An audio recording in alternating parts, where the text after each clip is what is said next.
UN यानी कि United Nations की जनरल असेंबली में फिलिस्तीन को परमानेंट मेंबर बनाने का प्रस्ताव पास होने से इजराइल के राजदूत गिलाद एर्दोगन गुस्से से आग बबूला हो गए।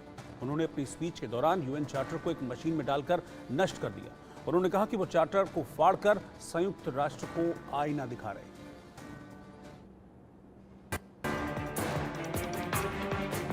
लेकिन इससे पहले अरब देशों ने यूएन की जनरल असेंबली में फिलिस्तीन को यूएन का परमानेंट सदस्य बनाने का प्रस्ताव रखा, जिस पर वोटिंग हुई। इस प्रस्ताव को भारत समेत 143 देशों का समर्थन मिला।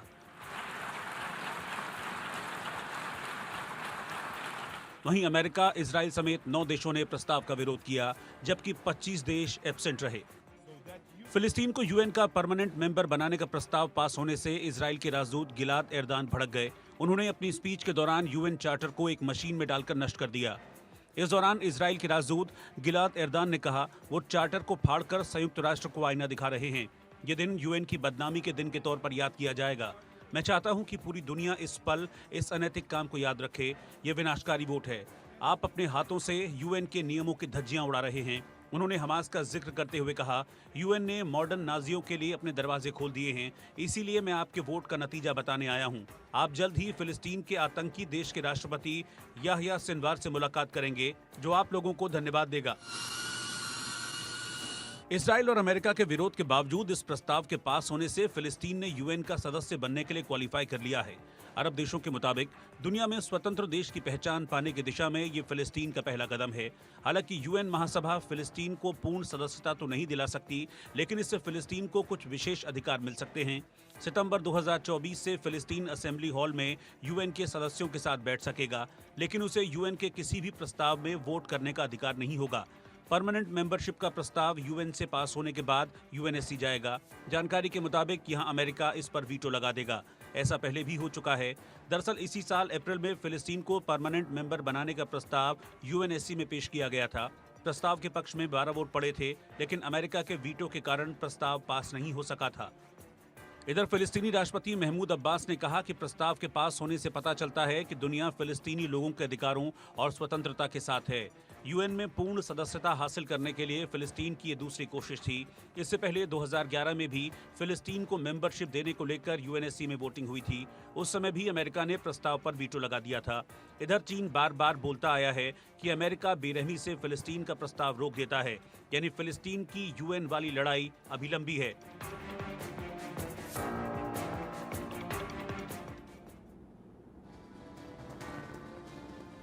का प्रस्ताव तो पास हो गया है, लेकिन जैसा हमने पहले आपको बताया कि अमेरिका वीटो लगा देगा।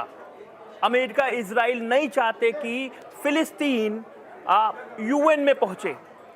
तमाम पेच हैं। अभी भी आप सोच रहे होंगे कि फिलिस्तीन है कहां पर, तो मैं आपको मैप के जरिए बताता हूं कि फिलिस्तीन अब बचा कितना है, कहां पर है। इजराइल और फिलिस्तीन में क्या डिफरेंसेस हैं, ये मैप है आपके सामने। मैं आपको बोलूंगा, दिखाएं जरा मैप। ये इजराइल है, ये इजराइल जो ये इलाका है, ये इलाका है, ये इजराइल का इलाका है। और कभी यहाँ पे फिलिस्तीन कहा जाता था, ये था।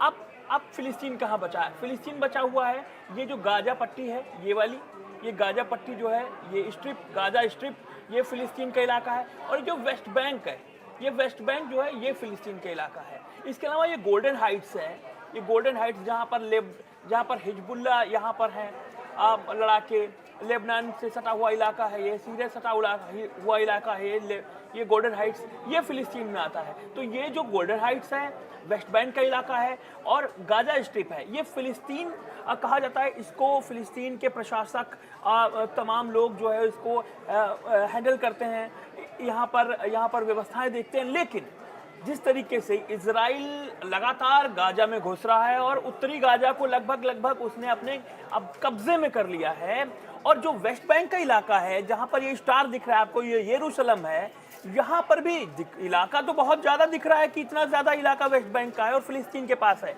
लेकिन यहाँ पर भी बहुत फिलिस्तीनी बस्तियां बहुत छोटे छोटे, बहुत दूर दूर तक बसी हुई हैं, और ज़्यादातर इलाकों में इजरायली फोर्सेस वहाँ पर मौजूद हैं, और बहुत सारी स्वतंत्रताएं उनको नहीं हैं। इसी की लड़ाई लगातार फिलिस्तीन लड़ रहा है।